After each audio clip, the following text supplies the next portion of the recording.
Masia. Oh Yesu e Masia. Atako susento ngidako yakana yebisa yo. Oh yako kaka makambo kombona ye oh Masia. Oh Yesu e Masia.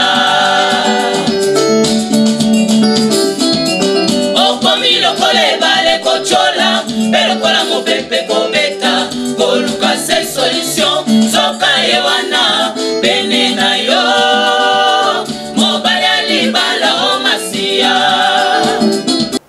Bonjour, bonsoir, chers téléspectateurs. Mbote na tongo tona poko ande bozura ndela biso balingami.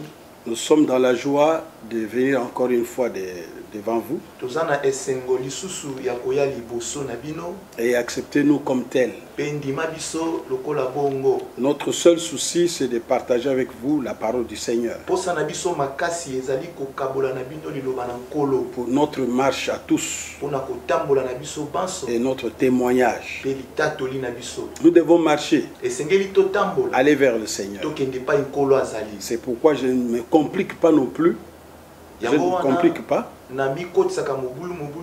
en cherchant beaucoup de choses à vous parler. Mais le peu que nous partageons, j'en suis sûr, ça pourra vous aider. Ça peut ajouter un petit rien dans ce que vous avez reçu de vos pasteurs, des bons hommes de Dieu que nous devons tous respecter. Que Dieu le bénisse et que Dieu vous bénisse aussi. Aujourd'hui, nous parlons de savoir expérimenter la crainte de Dieu.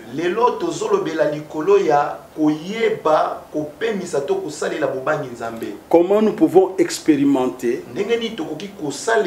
comment nous pouvons aller dans la crainte de Dieu.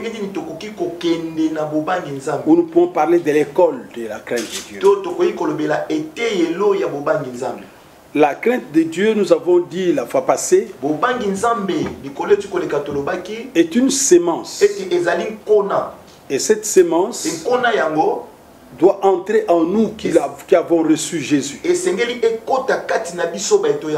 Cette sémence est spirituelle. Ce n'est pas une sémence physique. Et quand cette sémence entre en nous, ça doit grandir. Alors nous allons voir par les textes bibliques qu'est-ce qui fait que la crainte de Dieu soit une sémence. Nous lisons dans le livre d'Ésaïe chapitre 11 à partir du verset 1er jusqu'au 2e, même au 3e. Nous lisons au nom de Jésus. Puis un rameau sortira des troncs d'Ésaïe et un rejeton naîtra de ses racines. L'Esprit de l'Éternel reposera sur lui, l'Esprit de sagesse et d'intelligence, l'Esprit de conseil et de force, l'esprit de connaissance et de crainte de l'Éternel. Il respirera la crainte de l'Éternel. Il ne jugera point sur l'apparence.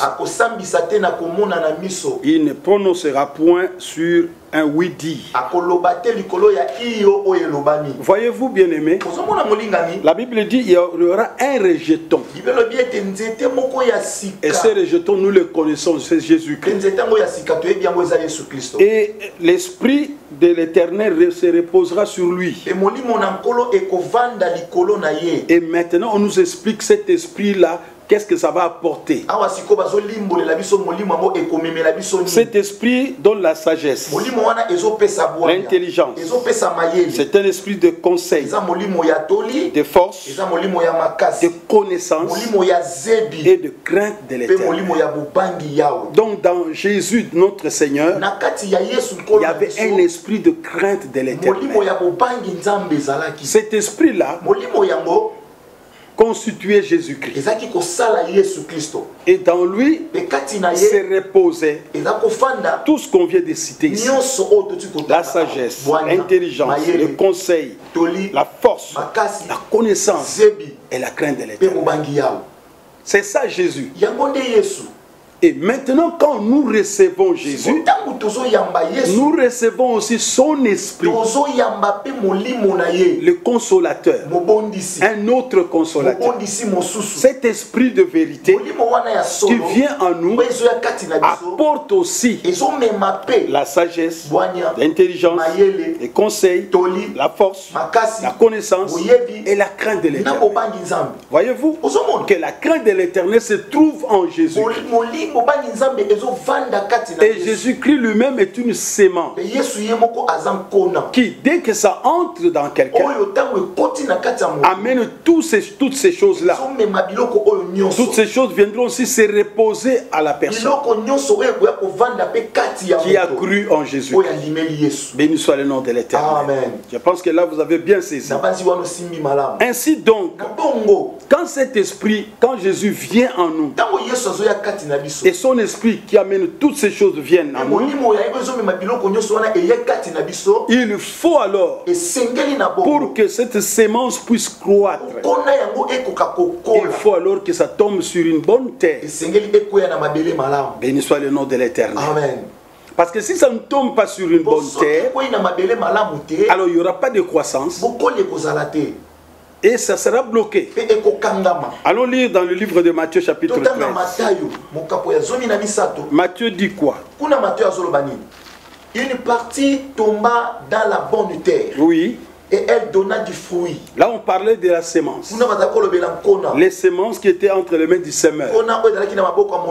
Il a jeté. D'autres semences, une semence est tombée sur le long du chemin. Et les oiseaux l'ont pris. D'autres tombent sur les endroits pierreux. Ça ne peut pas avoir des racines pour aller plus loin. D'autres tombent dans l'ensemble des épines. Alors quand ça se tombait là-bas, la croissance devient difficile. Ça a germé, mais ça ne pouvait pas croître à cause des ronces, des épines. C'était bloqué. Voyez-vous? Et la quatrième semence tomba sur une bonne terre. Et ça a pu produire beaucoup d'autres fruits, beaucoup d'autres arbres et fruits. Et la Bible dit elle donna du fruit. Des grains de 100 grains, et d'autres 60. Ou autres 30. Mais la Bible nous dit, ça veut dire quoi? On nous donne l'explication. Au verset 23. Celui qui a reçu la sémence dans la bonne terre, c'est celui qui entend la parole et la comprend. Il porte du fruit. Et un grain en donne 100, un autre 60, un autre 30. Vous voyez? Donc, quand la sémence qui est la crainte de l'Éternel en Jésus qui est entré en nous, et que cette sémence de Jésus tombe sur une bonne terre, ça permettra aussi à la crainte de l'Éternel de se scléroser, de s'ouvrir, de grandir. La croissance de cette crainte de l'Éternel dépend de la terre où s'est tombée la sémence. Si quelqu'un écoute la parole, il comprend la parole et il pratique la parole, donc la sémence est tombée sur une bonne terre. Et il va commencer maintenant à expérimenter la crainte de l'Éternel. Elle est petite, mais ça va commencer à grandir. Vous allez lui donner l'espace parce que vous comprenez, vous craignez Dieu et vous continuez à craindre Dieu. La crainte de Dieu ne vient pas comme une marque déposée. Ça évolue. Ça évolue. Au fur et à mesure on avance avec Dieu, on comprend Dieu, on écoute Dieu, on le comprend. Alors la crainte grandit aussi. Béni soit le nom de l'Éternel. Amen. C'est que hier vous ne compreniez pas et vous ne craignez pas, mais au fur et à mesure on grandit dans la parole, on accepte ce que Dieu dit, alors votre crainte de l'Éternel commencera à s'ouvrir. Béni soit le nom de l'Éternel. C'est un processus. Ce n'est pas comme, ça tombe pas comme dans le sauce, les cheveux dans le sauce. Mais ça commence quelque part. Et là où ça commence, c'est quand vous recevez Jésus. Et vous devez être une bonne terre. Alors la crainte va commencer. Vous ne l'empêcherez pas. Voilà quand c'est tombé sur le chemin. Les oiseaux ont pris dans des endroits pierreux. Ça n'a pas donné de racines. Voyez-vous, autour dans les épines, ça ne peut pas s'émouvoir. Non. Ainsi, la crainte de l'Éternel évolue.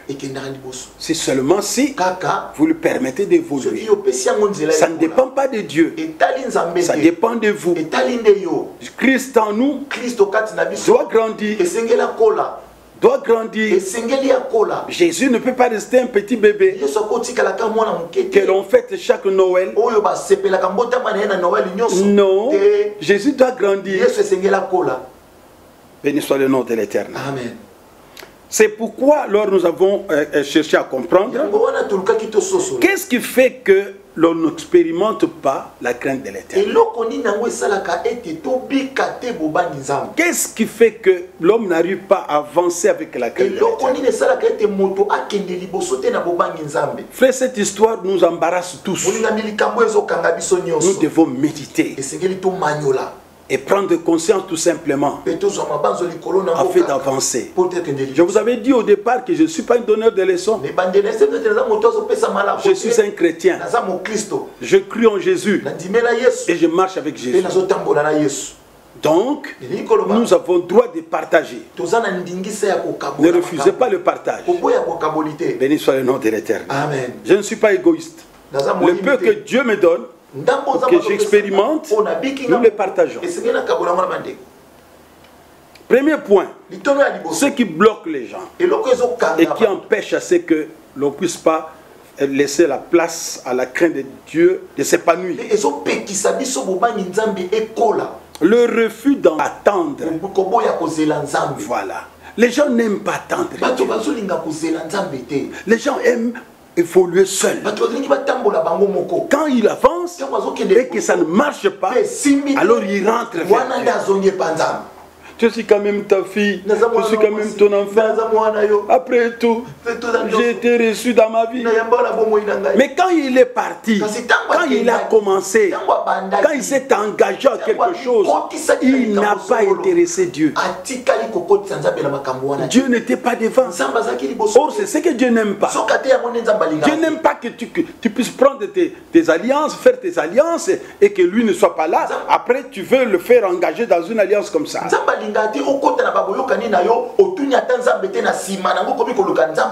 Il ne vous accompagnera pas.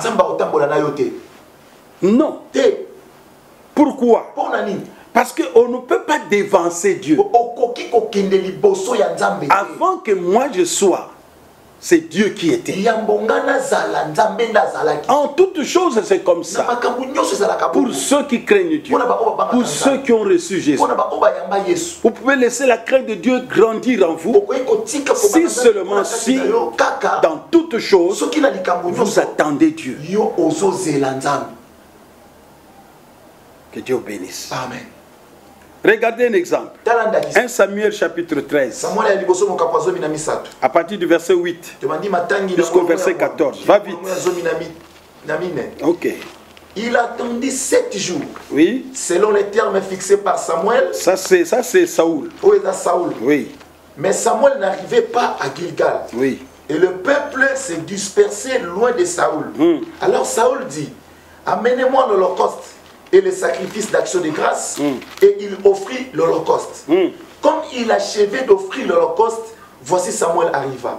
Et Saul sortit au-devant de lui pour le saluer. Samuel dit, qu'as-tu fait? Saül répondit, lorsque j'ai vu que le peuple s'est dispersé loin de moi, que tu n'arrivais pas. Tu n'arrivais pas. Et que les Philistins étaient ensemble à Michmash. Parce qu'il y avait un problème. Le Philistin, il y avait guerre entre Israël et le Philistin. Alors Saoul a envoyé le message. Il dit, attends. Selon l'Éternel, nous devons donner l'holocauste à Dieu. Mais il faut m'attendre.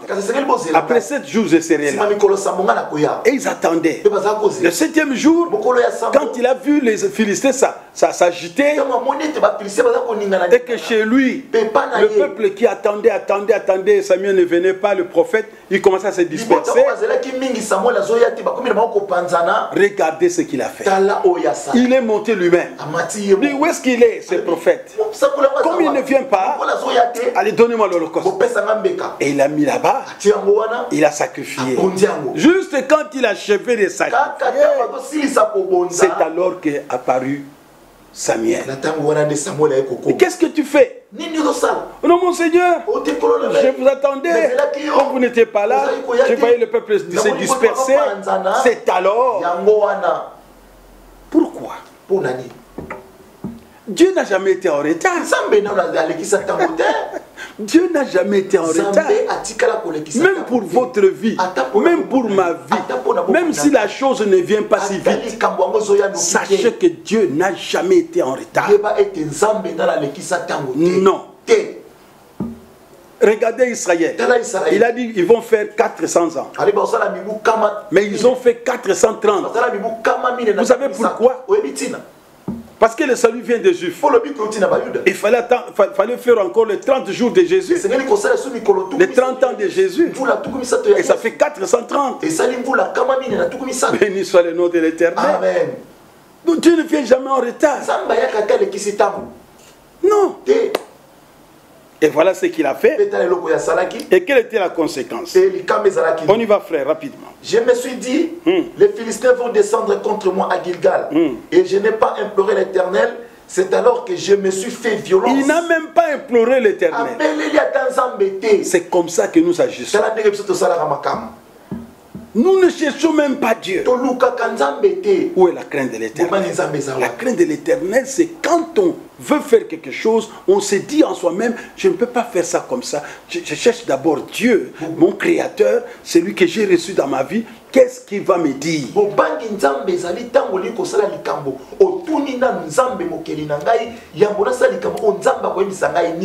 Ok, on y va.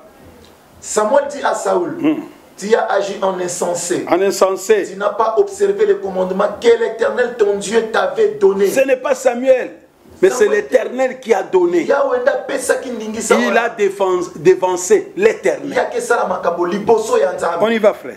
L'Éternel aurait affermi pour toujours ton règne sur Israël. Si tu avais attendu, Dieu allait raccornir davantage ton royaume.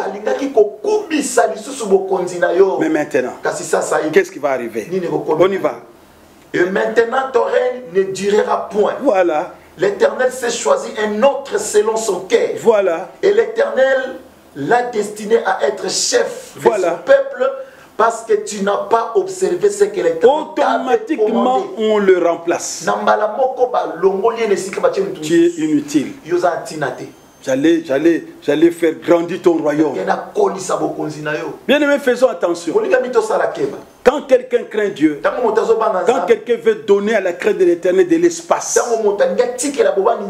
quand quelqu'un est dans l'école de la crainte de l'Éternel,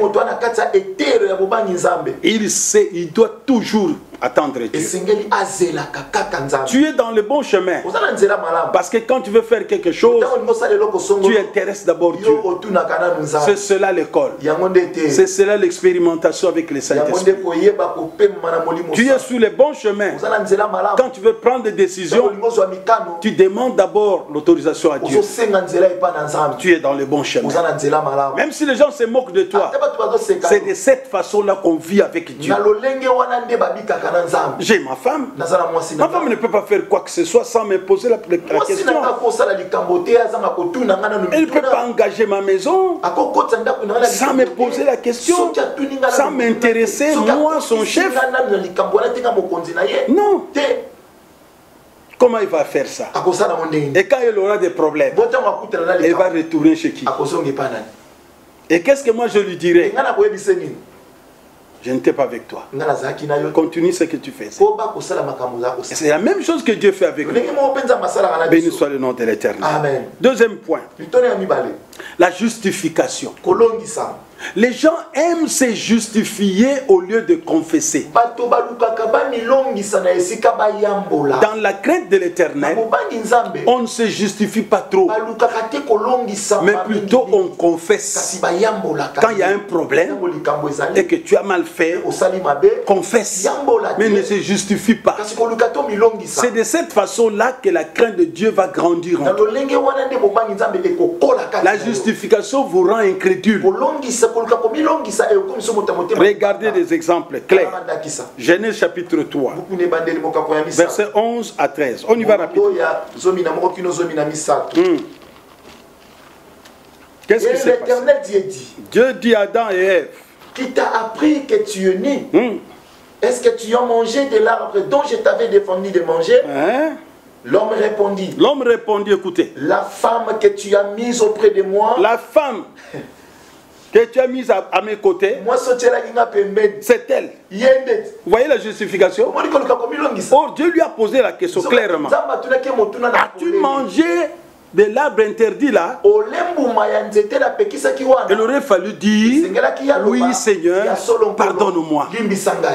Mais lui va dire, regardez, Dieu c'est pas moi, c'est ta faute à toi, à cause de la femme que tu as mise. La femme que tu as mise à mes côtés. Tu vois pourquoi tu n'as... Tu vois la conséquence? J'étais seul, il fallait me laisser seul. Tu as mis cette femme là. Voilà ce que cette femme a fait. Vous voyez la justification? Elle accuse la femme, elle accuse Dieu, elle accuse tout le monde. Les gens n'aiment pas confesser. Et c'est comme ça que les gens disent, si j'ai mal fait, en ingala, soki na salaki mabe, olimbi sanga kasi. Non. Quand on te reproche, il faut déjà dire, pardonne-moi. C'est tout, c'est simple. C'est pas lui seul. Écoute la femme. Verset 13. Verset 13. L'Éternel dit à la femme, pourquoi as-tu fait cela? Pourquoi? La femme répondit. La femme répondit. Le serpent m'a séduite. Le serpent. Et j'en ai mangé. Le serpent. Nyoka. Et quand le serpent te séduisait là, tu étais. Et quand tu es tombé, faut-il encore citer le nom du serpent? Parce que c'est Dieu l'Éternel qui pose la question. Il aurait fallu demander, dire à Dieu, pardonne-moi. Le pardon c'est quoi? Beaucoup de gens ne vivent pas dans la crainte de Dieu parce qu'ils n'aiment pas confesser. Or la Bible dit quoi dans Proverbe 28? Verset 13. Qu'est-ce que la Bible dit? Celui qui cache ses transgressions ne prospère point. Ne prospère point. Mais celui qui les avoue et le délaisse obtient miséricorde. Miséricorde. Pas seulement qu'il obtient la miséricorde, mais il prospère aussi. Il prospère en tout ce qu'il fait. Parce qu'il a su confesser. Bien aimé, confessons nos péchés. N'allez pas confesser à l'église ou chez le prêtre. C'est faux. Ne va pas confesser tes péchés chez le prêtre ni chez le pasteur. Confesse-le devant le Seigneur.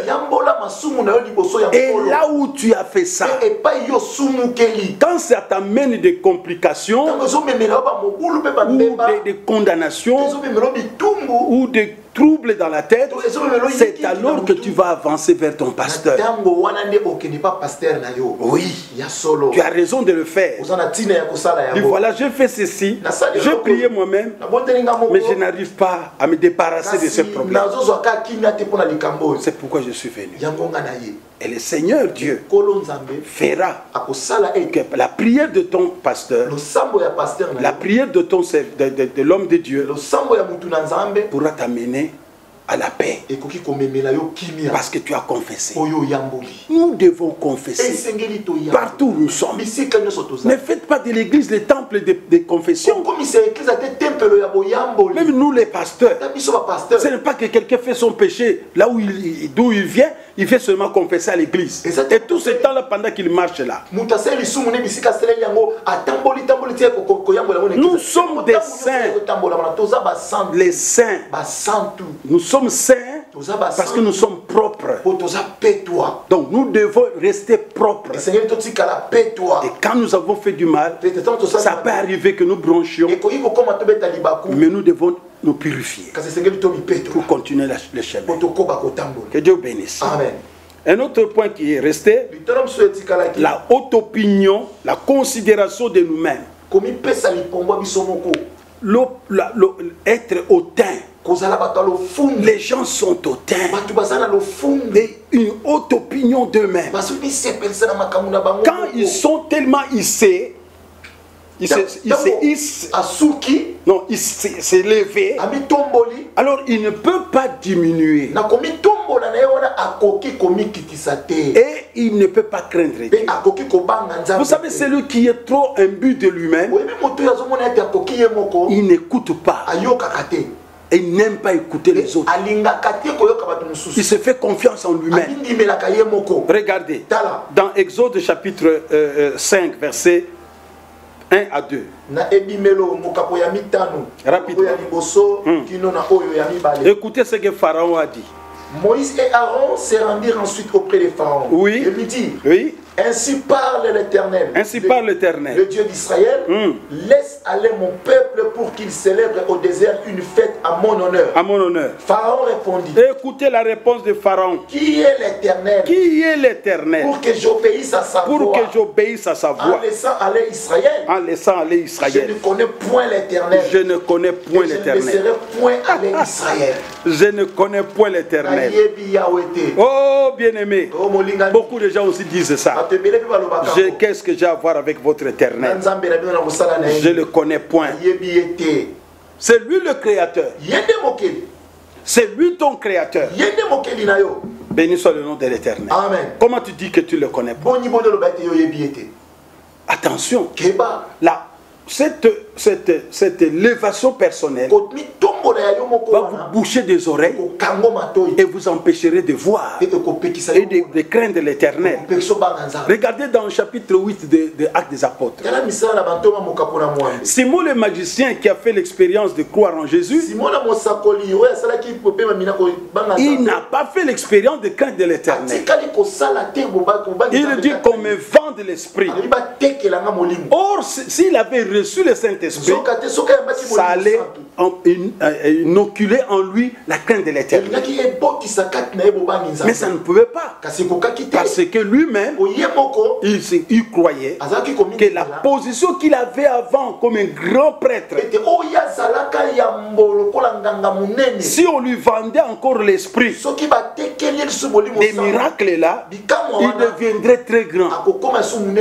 Il refuse expressement de plier sa volonté à la volonté de l'Éternel. Alors c'est quoi la crainte de l'Éternel? Job, chapitre 23, nous terminons par là, verset 12. La Bible dit ceci: je n'ai pas abandonné les commandements de ses lèvres, j'ai fait plier ma volonté aux paroles de sa bouche. Aux paroles de sa bouche. Vous voulez faire l'expérience avec Dieu? Enlevez votre carapace, les habits de Saoul, humiliez-vous. Faites que votre volonté soit broyée devant la volonté de l'Éternel et marche avec Dieu. Que Dieu bénisse. Et quand vous ferez comme cela, vous allez expérimenter la volonté de Dieu. Il faut marcher humblement devant Dieu. L'humilité précède la gloire. La prospérité, les bénédictions découleront de soi-même. Si vous entrez dans cette école, soyez humble devant Dieu. Parce que la sémence qui habite en vous, ça vient de l'Éternel. Soyez bénis.